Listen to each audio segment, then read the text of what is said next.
Hi, Dr. Dave Webster. This is a very key part of the website, and that is the Ombudsman section. As you can see, I put a specific section for the Ombudsman because, to me, this above all things shocked me the most about the handling of pet in Ontario. The Ombudsman of Ontario is supposed to be the man who is the watchdog of government. I mean, we know what to expect from politicians. My colleagues and I knew we would be, we all know what to expect from politicians and their various ministries and bureaucrats, sadly. Nobody was surprised at what was happening to to the patients and the unethical trials that they were running on them and so on. Nevertheless, the Ombudsman is supposed to be the watchdog, and as you'll see, you can decide for yourselves whether he really is a watchdog or maybe a lapdog. You can decide for yourselves. But the bottom line was I wasn't getting any answers, my colleagues and I, we were not getting any answers from anybody about what was happening with pet in Ontario, all the incredible controversy, the Canadian Association of Nuclear Medicine declaring these trials unethical and so on. So I thought, I'm going to go to the Ombudsman, and ironically, I approached him with the heart of my sleeve, and I said, look, you know what, I know I can't see the forest for the trees here, I'm too closely involved. I want you, Mr. Marin, to prove to me and my colleagues, let's prove us wrong, okay? Because I'd love to be able to look my children in the face, my family, my colleagues, my patients, and say, you know what, there really is something about the government and government process in Ontario that we really can trust. So the people watching the video, you decide for yourselves. So more importantly, go to the website, and because all the documentation is there in particular, the 17-page letter that I sent to the Ombudsman, so he knows every detail, I assure you, of what's going on with PET. Bottom line was, under his direction, I wrote a number of letters, didn't get a single answer back. I then wrote to Mr. Smitherman, now the Minister of Health at the time, and that was particularly key because Mr. Smitherman received a letter in 2004 from Dr. Al Dreger, who and that letter is also on the website, but the point is that Dr. Dreger made some extraordinary claims way back even then and said, Mr. Minister, you're blocking PET because of cost concerns. But more importantly, he said, what, the members of the government committee, that basically your members of the government, are deliberately denying data that favors PET. I pointed out we were a decade behind the rest of the world back in 2004 already. By law, Mr. Smitherman or somebody on his behalf was supposed to respond and acknowledge that. That's simply how the government operates in its supposed open, transparent, and accountable process. But the fact is Mr. Smitherman did not. He, to this date, has refused to acknowledge the receipt of that letter, and of course has not answered it. So that is government process, and that clearly was not followed. And so that was part of that issue I raised to Mr. Smitherman in that letter, amongst a number of other questions. The answer I got from Mr. Smitherman, I did actually get an answer from him. It was simply this. That was that, Dr. Webster, we're running our own trials on PET in Ontario. Thank you very much. Have a nice day. So not a single question answered, of course, but the Ombudsman, Mr. Marin, concluded two things from that. He said, Dr. Webster, I think that your colleagues and your concerns, I think that the Ministry of Health has appropriately addressed your concerns. Secondly, was that you should trust the government on this. So I said, whoa, I mean, what's going on here? My head was spinning. I said, wait a minute. I contacted him again. I wrote him. I said, wait a minute. Here's the letter I sent to Mr. Smitherman. Here's the answer. As you can see, there's absolutely not a single question. There's no correlation between the two. He just simply said, he ignored every question I said. And similarly, I didn't get an answer on any other issues. But obviously, you must have those answers because you would have made that conclusion that all our concerns are met and we should just trust the government. Would you mind sharing those with me? Oh, Dave, we can't do that. You know what? This is privacy of information. So I really lost. In fact, what I said was politically incorrect. I said, well, it's good to know that Ontario's Ombudsman is equivalent to Jean Chrétien's Ethics Commissioner. Not a politically correct guy. Don't plan to have any position in politics, as you can see.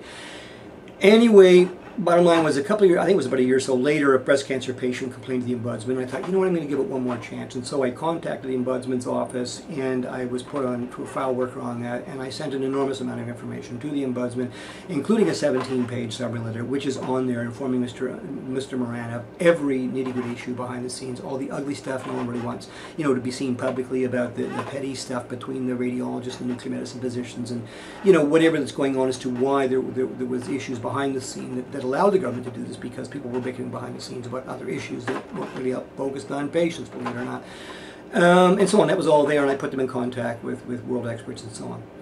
And what I was told as this process went on was that the government, for at least a year, did not even respond or acknowledge to the Ombudsman's initial inquiries. Mr. Marin at one point during this process, I believe, was publicly quoted as saying this was the most complex investigation he'd ever done. Bottom line was in December, I think it was '08, was that this woman called me from the Ombudsman's office and said, Dave, we finally got it together.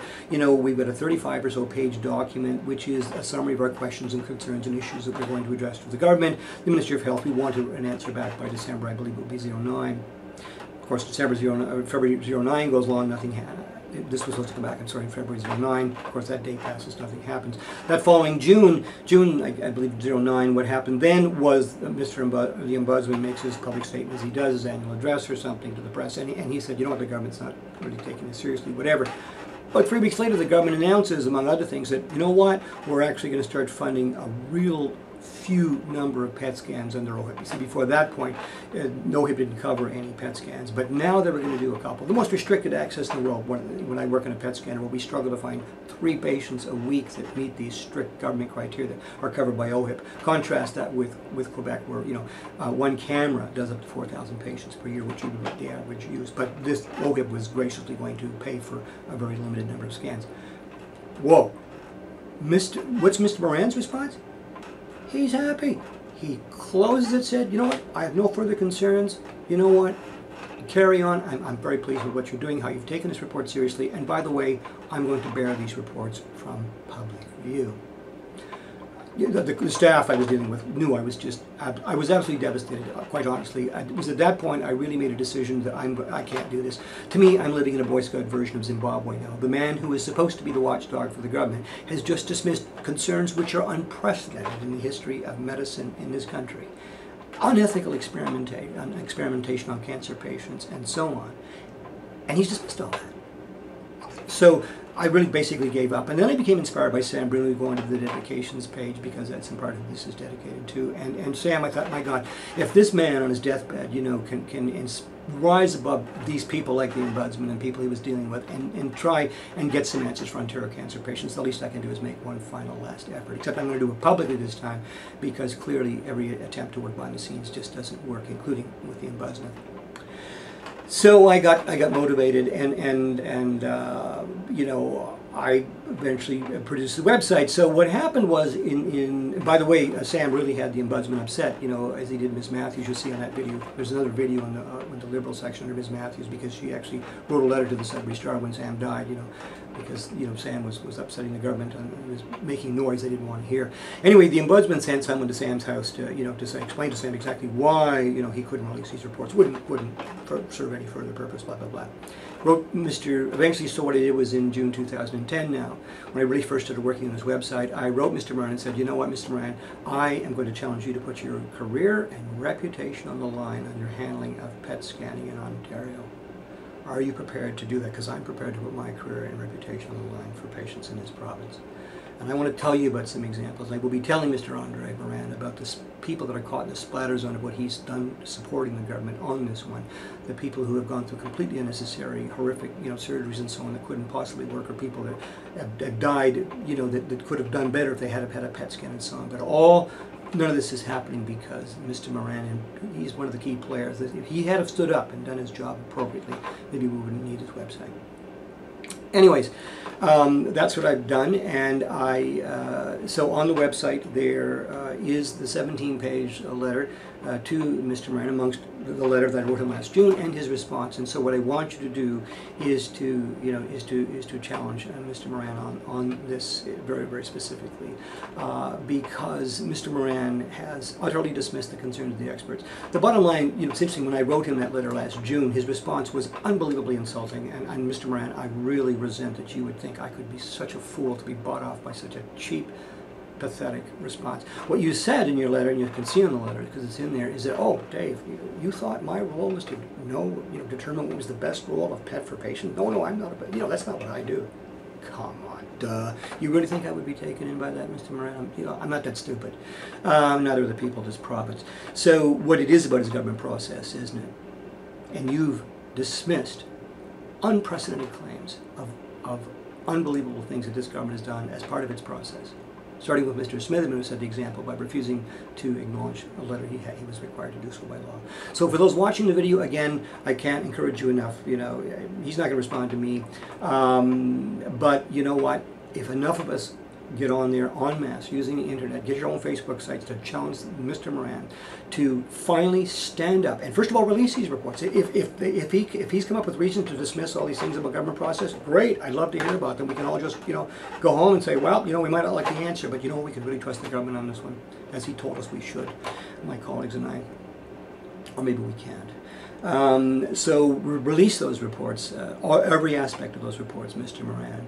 Are you prepared to do so? And more importantly, what I want you to do is address the students of the youth of this province, and because we're always trying to get the youth involved in politics and convince them why politics and its supporting machinery like the Ombudsman's office are so critical and vital, and so on and so forth. I want you to address them, Mr. Marin, and use your handling of the pet story in Ontario to explain to them why you've done such a great job and why the Ombudsman's office is so vital as a part of the machinery of open, transparent, and accountable democracy.